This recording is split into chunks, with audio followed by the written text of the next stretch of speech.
The Ayatollah Khomeini, the man who at the age of 79 launched a revolution that shook Iran and the wider world beyond. Khomeini, a name adored by his followers and hated by his enemies, but a name that will go down in the history books because Khomeini, more than any other man, was responsible for destroying a 2,500-year-old monarchy in Iran. It was the crowning achievement of his lifelong struggle against the late Mohammad Reza Shah and his father before.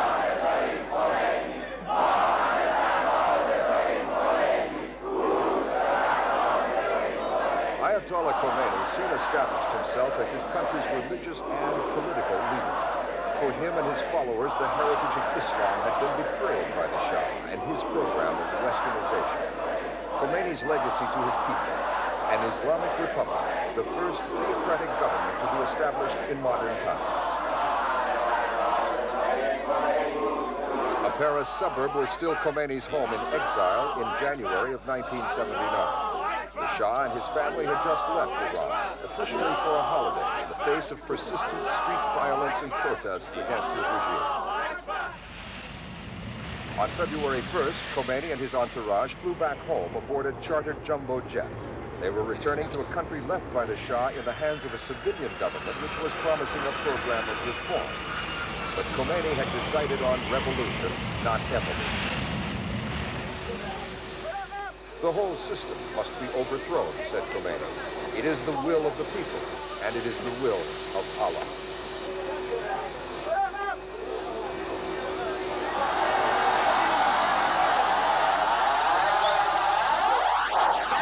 Inspired by the popular fervor around him, Khomeini lost no time in appointing Dr. Mehdi Bazargan as head of a provisional government. For most of the year, this government would share power with the newly formed Islamic Revolutionary Council, presided over by Khomeini himself.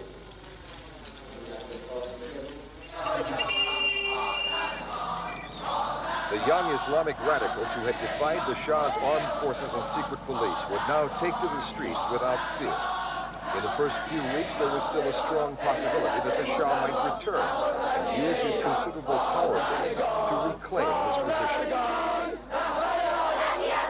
The repeated street demonstrations were a declaration to the Shah and to the world there could be no turning back.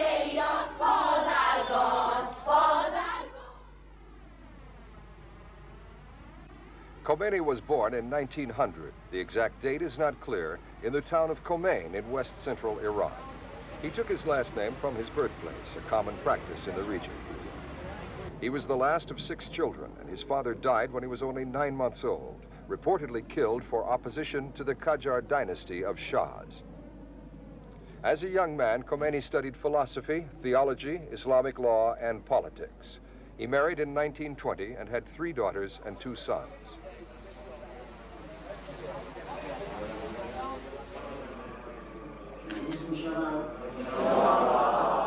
After a long and quiet clerical life, Khomeini emerged in 1962 as an outspoken critic of the Shah. He was expelled from Iran in 1964, going to Turkey, then Iraq, and later to France.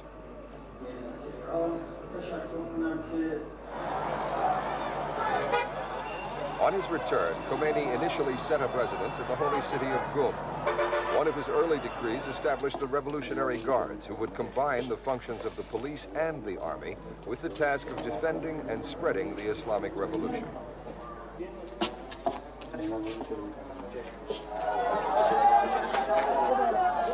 It was Revolutionary Guards who, with Khomeini's tacit support, decided to take the fight to the seat of the Shah's power base, the armed forces.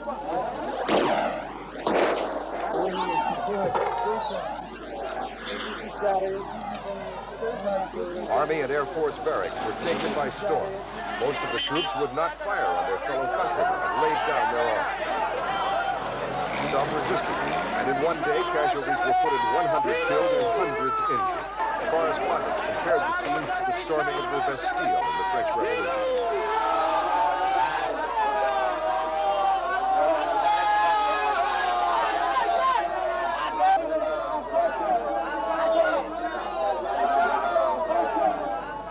Special targets were the police stations.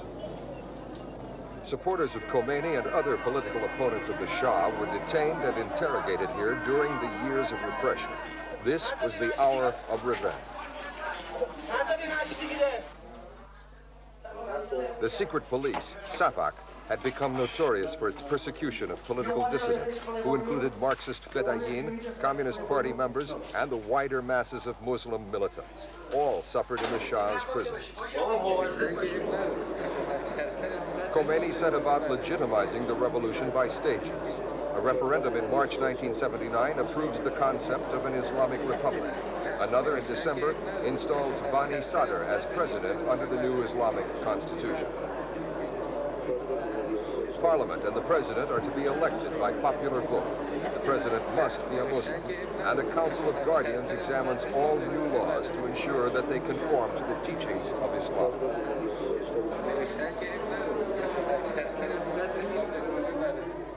Parliament, the Majlis, became dominated by members of the party most closely identified with Khomeini, the Islamic Revolutionary Party. As the power of the mullahs spread, a spate of strict Islamic laws came into effect. A ban on the import of frozen meat, a ban on imports of foreign luxury goods and alcohol, the banning of the opium poppy, even a ban on light entertainment and popular music programs on radio and television. The extent of the mullahs' influence under Khomeini, which extended to the powerful revolutionary courts, came as a shock to groups like the Western-oriented liberals, the Marxists, and the merchants of the bazaars, who had also sought an end to the Shah's regime. But the Islamic Revolution had already achieved a momentum, and it seemed nothing could deflect it from its course. 90% of Iranians are Shia Muslims, and the people had voted in favor of everything that Khomeini asked for. What a short time before had seemed a distant dream, a completely Islam-oriented state, had now become reality.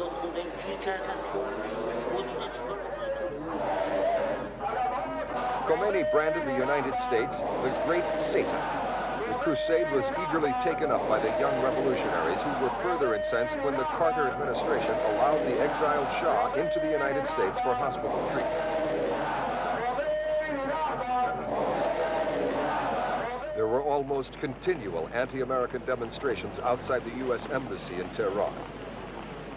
Then, on November 4th, 1979, armed revolutionaries stormed the embassy and took the 50 American staff members hostage.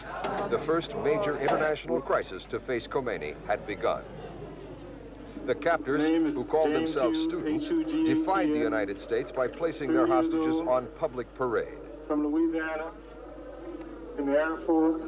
My name is Lillian Johnson. I'm from New York. I'm 32, and I work in the security office. Okay, leave that, and use this one. This public taunting of a superpower got full approval from Khomeini. He only relented 15 months later when he let them go on the very day the Carter administration ended.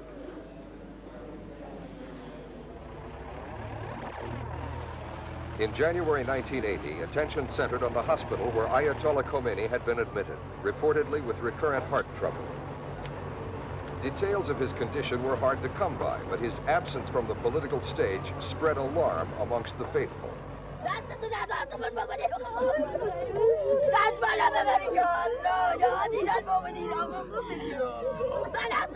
With Khomeini's health apparently failing, the revolution itself could be threatened. For there is no doubt that it's the charisma, the dedication, and single-mindedness of this one old man that has kept the revolution going.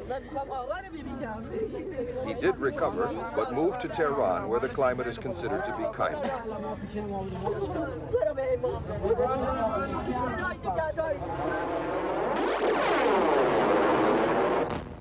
Later in 1980 came another international crisis, the outbreak of war with neighboring Iraq. The war had religious overtones. Saddam Hussein, a Sunni Muslim, accuses Khomeini of seeking his downfall and encouraging Iraq's Shia Muslim majority to revolt. And Khomeini has declared that the Islamic Revolution does not stop at international boundaries. His revolutionized armed forces appear ready to fight not only for their country, but also against all enemies of the true faith. Amid the revolutionary fervor, though, the opponents of Ayatollah Khomeini have not been entirely silenced. In June 1981, a huge bomb explosion ripped apart the Tehran headquarters of the dominant Islamic Revolutionary Party. Over 70 people died, including 4 government ministers, 6 deputy ministers, and 23 members of parliament. Arrested people. Among the victims, the man regarded as number 2 in Iran, Ayatollah Beheshti. 2 months later, new President Mohammad Ali Rajai was killed in another bomb blast, in which Prime Minister Javad Bahunar also died. Khomeini blamed the left-wing Mujahideen guerrillas for the attacks.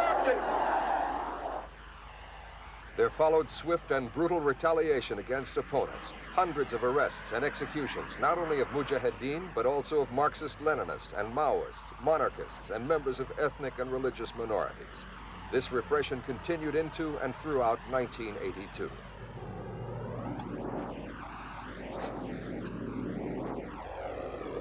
In terms of human lives, Iran has suffered terribly in the years after Khomeini's return.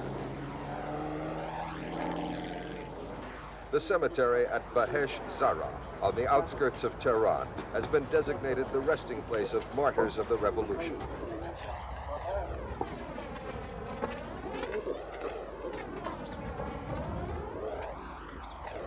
Alongside the victims of the Shah's repression, now lie the bodies of soldiers killed in the protracted war with Iran, and the ever-growing number of Khomeini followers murdered by the underground opposition.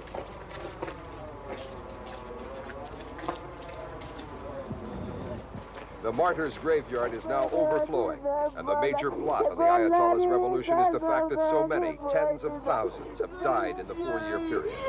Khomeini appears to have as bitter a hatred of his enemies at home as he has for those abroad.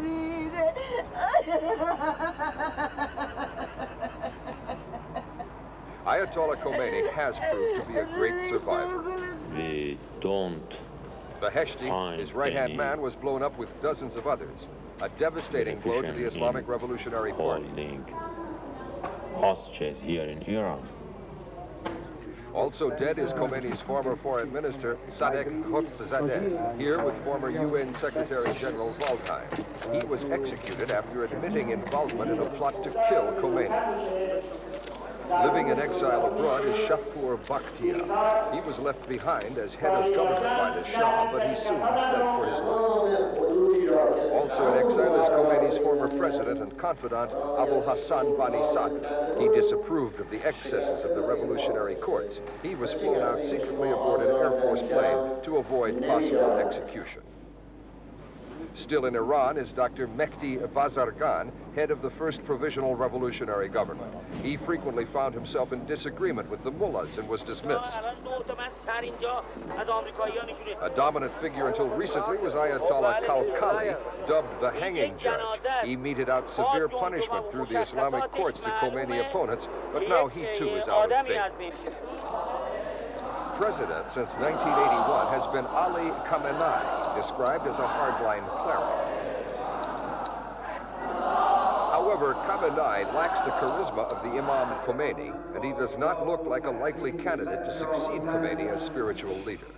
The question of a successor to Khomeini is to be settled by a newly elected council of experts. Khomeini's own son, Sayyid Ahmed Khomeini, has been mentioned as a possible candidate. He has been seen with increasing frequency at his father's side. Another son with a possible role to play, the young Reza Shah. This son of the late Shah and other members of the family here at the Shah's funeral in Cairo have all been living in exile. But the son, Reza Shah, has since declared himself rightful successor to the Peacock throne. He believes the Iranian people would still welcome him back if the Islamic Revolution collapses.